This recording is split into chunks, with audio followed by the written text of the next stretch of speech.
This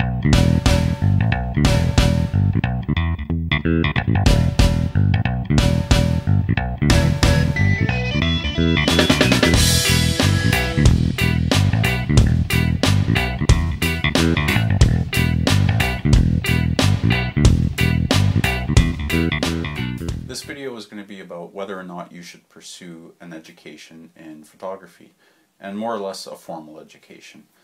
I'm going to be reading a lot off of something that I've typed out just because it's hard for me to remember all the points that I've come up with. So this is from my experience with a photography trade college, and not a university course with photography.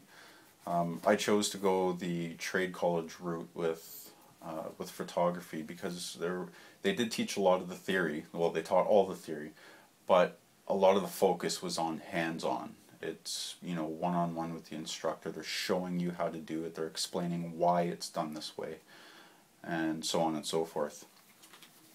So I've heard lots of opinions, and predominantly with online forums, about the necessity of education in this day and age, especially with the internet and YouTube.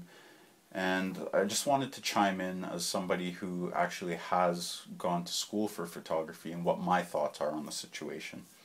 And the common remarks are that school is no longer needed to become a photographer, and it's pointless to pay that much money when you have all these resources online, and or you could become an assistant to a working photographer. And yes and no. I mean, again, I've said in other videos that nothing in photography is so black and white.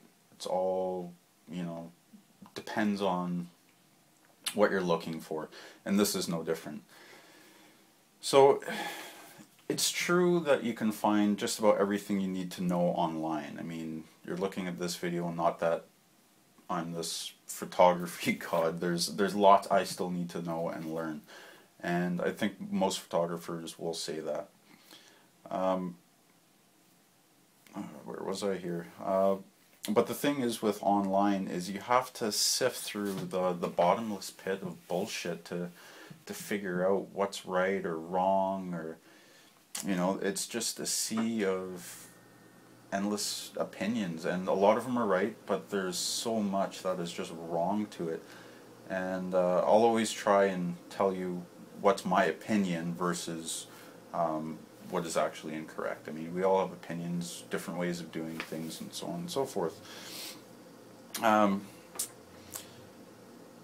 when I say that there's a lot of terrible information out there, it's not necessarily other people's opinions. Like I just said, it's more or less the false information that everybody's giving out. Not everybody, sorry, that some people are giving out. And something else that an online education is missing is the face-to-face, the social interaction. You just cannot get that. There are other avenues where you can get the face-to-face, but we'll try and get into that. So other than online, you know, you can do assisting, and that's great if you can find a photographer that's willing to take you on as a student, where they can be your mentor. The problem is that you need to find one that's willing to put the time aside to teach you, and especially if you're coming from scratch, right? You don't know, you know next to nothing about photography. A lot of photographers, they may just either not want to do it, not able to do it, or they're just far too busy to be able to take on a project like that. And a lot of them want somebody who already got a strong baseline with the technical aspect of photography, so they can rely on them to do certain tasks while they focus on the people they're photographing and the photographing itself. So that may be hard to do, and especially if you don't live in a big city where, you know, photographers are few and far between. That may not be an option for you. If you can find one, great. You know, that's a good way to go. Maybe you might be able to get paid out of it. And the other thing is, some people, some photographers, they'll actually charge for the mentorship. And while that's okay, it just, for myself, it asked the question, well, why not just go to school then, where you can be taught by multiple working professionals in different fields rather than just one? I believe that it's great to get taught by many different instructors or photographers. You learn more. I mean, there's more to it than just what one person believes. And I'm sure if you're looking for photography videos, you're finding that my opinions are going to be different than somebody else's. The way I do things are going to be different than somebody else's. Doesn't mean that either of us are wrong. It's just different ways, right? And maybe you'll find a different way of doing something that you like.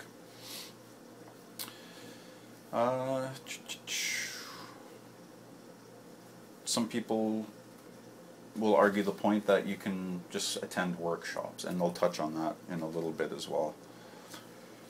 So we have online training, mentoring, assisting, and now we have a formal education. So everybody's experience is going to vary, and not all schools are created equal. And I've heard some horror stories about really shitty schools, and it's rather unfortunate. But if you're looking for a school to attend, it's up to you to do the research and find out if the school is good or bad, what sort of programs they have. Don't always follow online reviews, and that goes with just about anything. I read some reviews of my instructors from my school, and they were just way out there. I don't know where they were coming from, but just almost every review of the instructor was wrong. Again, I don't know what sort of experience they had. So what did school give me? It gave training and instruction in fundamentals of photography, design and composition, Lightroom, Photoshop, inkjet printing, studio lighting, which is advanced lighting, advertising, lifestyle, stock, outdoor and travel, weddings, portraiture, adventure sports, fashion, architecture, video, because times are changing. It's nice to have another tool in our bag.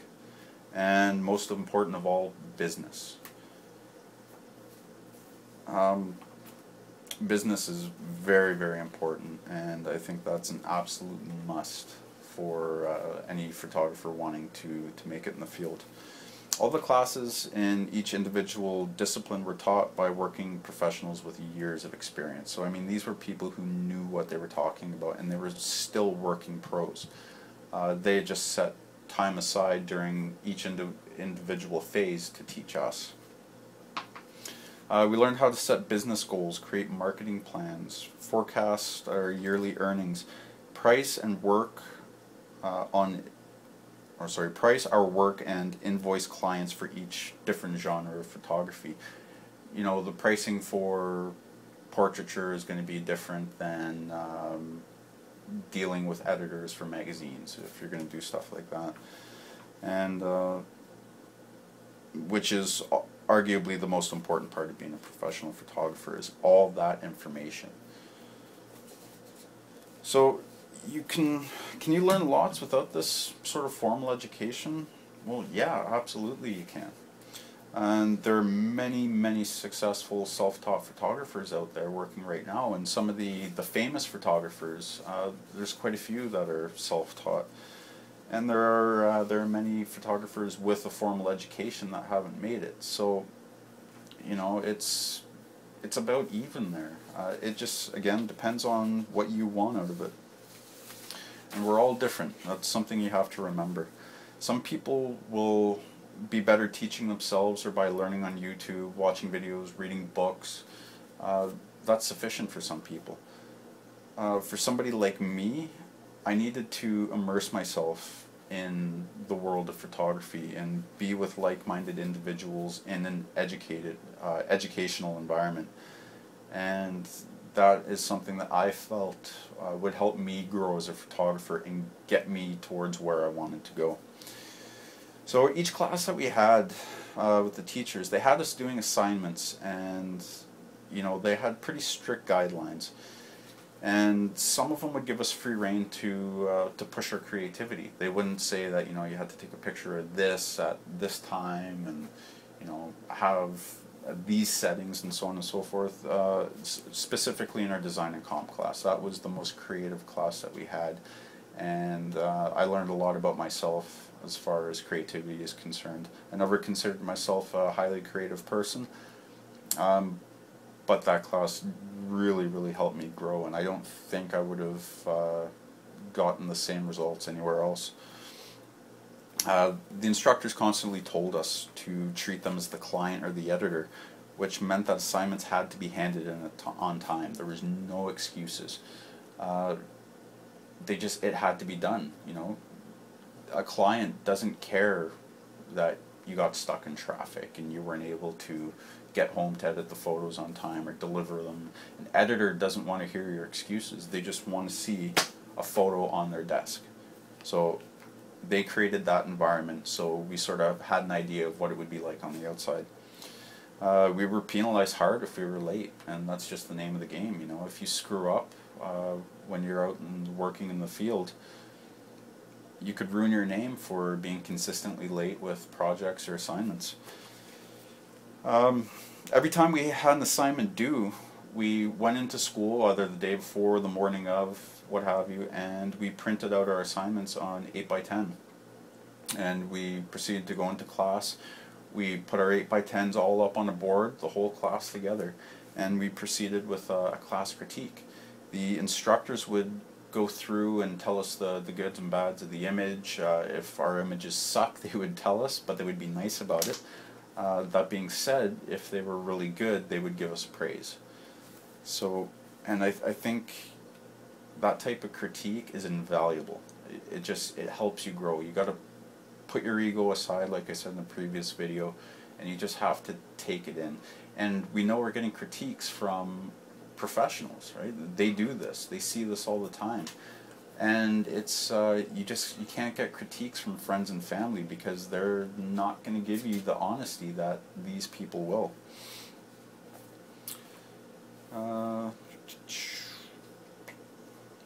So another benefit to the staff instruction was that they were always there for us during school hours and even after hours to help us out. You know, I don't know how many times us as the students, you know, we had to call or email an instructor and, you know, get their advice or their assistance on something, and sometimes we had to pay them with a coffee, but, you know, it was highly valuable and, you know, just amazing that they would be able to put that time after hours into us. You know, and there was also students from both the Pro Photo program, which I took, and the written image, which is photojournalism, and we were able to work with each other and bounce ideas off of each other. And again, that goes to immersing myself in that environment with like-minded individuals. We did assignments together, used each other as models or as assistants. We consulted each other, vented out our frustrations, because, you know, I could come home and, you know, vent my photography frustrations with my wife, but she'd never be able to truly understand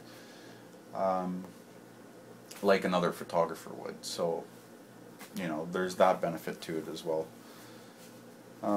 Cost, I mean, that's the next thing. That's the big question, is cost. You know, obviously if you can't afford it, you can't afford it. You may want to pursue other avenues. But I like to think of every class like a workshop. And in my area, one-day workshops cost about $500 per day. And that's for individual things. Like if you want a wedding photography workshop, that's going to be $500 a day. Advanced lighting workshop, again, around $500 a day. And it could be more or less depending on your area. So if you were to break my 17 individual classes that I said I had, break it down into workshops, the cost would be $8,500. And that's just for one day for each discipline of photography. If you were to call or say each workshop was 2 days, and that doesn't include after-hours mentoring like we got, that goes above and beyond my tuition costs. Like, it far exceeds it without spending nearly as much time on that particular program as we did in school. So the cost, I mean, really, when you think about it, when you break it down, it's highly cost effective to go to school. And again, it's going to depend on which school, but it's up to you to do your research. So it's commonly said that the client won't care if you went to school, and that's 100% correct. They're not going to care. They're not going to ask you for a diploma. They just don't give a shit. What's going to speak louder than anything else is your portfolio. What can you bring to the table? And, you know, again, that's true. Absolutely true. But what I believe is school gave me a baseline to work off of. It got me going. It taught me how to be a technical photographer, and so I can focus on the creative and build a better portfolio. And you know, and that being said, I didn't go to photography school so I can, you know, graduate and wave my diploma around. No, not at all. Will I ever pull my diploma out again? I don't know. Maybe if I get a job with a company or a corporation, and you know, the final thing that they might want to see for me versus another photographer is who's got an education. And maybe, who knows, right? But yeah, it wasn't about the diploma. And you know, I went to be taught by the pros that work in the field, by these people, the insight rather than the faceless people on internet forums. You know, you don't know who you're talking to. Do they know what they're talking about? I don't know. But again, you can't beat that social interaction with other people, and especially the working professionals. And you know, I fondly look back at my time in school with my teachers and fellow students with no regret whatsoever. If I could go back, or if I had a choice to go back and either save my money, take another route, or do school, I would absolutely go do school again. So is a formal education in photography for everybody? No, it's not. But, and that's the big key, is but, there's so many ways that you can achieve your goal to becoming a professional in photography, but schooling will never become obsolete. You need to figure out what road you want to travel, and you know, you got to look at different sides. What's going to work for you? How do you want to get there? And school was the road I took, and I don't regret it whatsoever. So, are you the type of person that would learn better from online education? Are you the type of person that can learn a great deal just from YouTube and books alone? Or do you need a more stable learning environment? You know, keep all that in mind and then make your decision. I'm not saying that either is right or wrong or better than the others. It's just, it all depends on you and what you want. So, I hope that helped, and if it did, you know, that's what I made the video for. So ask any questions or comment below, and we'll see you next time. Take care.